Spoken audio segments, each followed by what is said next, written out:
Good morning. Welcome to day 16 of Ebenezers Journey.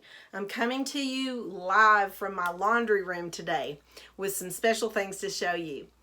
I loved every stage of raising my kids, especially now that they're grown adults. I love it even more because they're raising their kids and they are doing such a great job. I just love to see what all they come up with to do this parenting gig. And I learn a lot from them, actually. You know, I am not prone to worry, and for some reason I was able to release my kids to God a long time ago, that they are His, and I just get to watch, and I'm so excited that I get to participate in this way. And then my three brought three great kids into our family, and I just love each of them so much and so thankful for them. Like I've told you before, I prayed for them since my kids were babies. I didn't know who they were, but I knew that someday their spouse would come into our family, and I was so tickled to get to pray for them for their whole life while praying for my kids. I can't think of a time that I would love to go back to. I mean, I'm 58 years old. There's been a lot of life lived, and I don't really want to go back to any of the past times of growing up. But sometimes I do kind of sit and ponder, the good days of going to playgroup and spending 4 hours at McDonald's or something like that with my friends and their kids.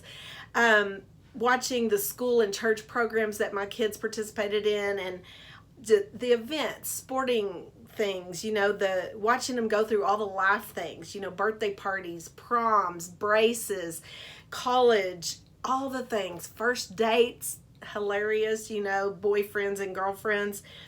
Well, surrounding me in this laundry room are treasures, letters, and school papers from when they were itty bitty, I mean like 3 years old, that crack me up because they are so precious.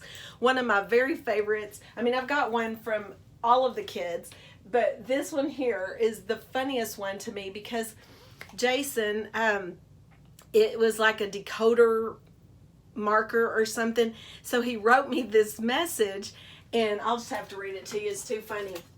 It's fading over time, so I need to write it down so I make sure I can always know what it was. He says, "When a son loves his mother, it is because he loves her. He loves her with all his heart, and all he wants to do is tell her how great thou art." And then it goes on and on. But, he had to write that. It did not show up, and then he had to scribble over it for it to show up. Anyway, I love that he wanted to tell me how great thou art, just like the old hymn that I love to sing. So there's just these little treasures. Some of them it was like, what does my mother love? She loves babies. What is my favorite thing to do with my mother? Decorate. How old is my mother? 12. What color is my mother's hair? Peach. Okay, so from itty bitty, we've got some crazy stuff here. I'll show you a few more of them that just really make my heart sing. I have letters like this where they learned to say thank you to us for some things that they had done. Here's some of those little tiny, when they were 3, and some of the crazy things that they said, in answer. There's a picture that Jordan drew me. "I love you. Do you love me too? Your daughter, Jordan." The answer is yes. And then there's another one from Jordan that, just surrounding myself with these in this room that used to have so much activity from trying to get everybody's clothes clean and everything, just reminded me of a scripture in Luke 2:15 through 19. It says, "When the angels had left them and returned to heaven, the shepherds said to one another, 'Let's go straight to Bethlehem and see what has happened, which the Lord has made known to us.' They hurried off and found both Mary and Joseph and the baby who was lying in the feeding trough. After seeing them, they reported the message they were told about this child, and all of the shepherds, all who heard it, were amazed at what the shepherds said to them. But Mary was treasuring up all these things in her heart and meditating on them." you know what? I'm a Mary, just like Jesus' mother. I want to ponder the things that happened to my kids. And I learned so much about God and people and the world through them.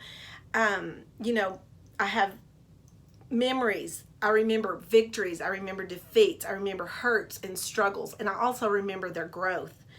Where do you keep the mementos from your kids' childhood? Do you display them somewhere in your house, or do you just ponder them in your heart?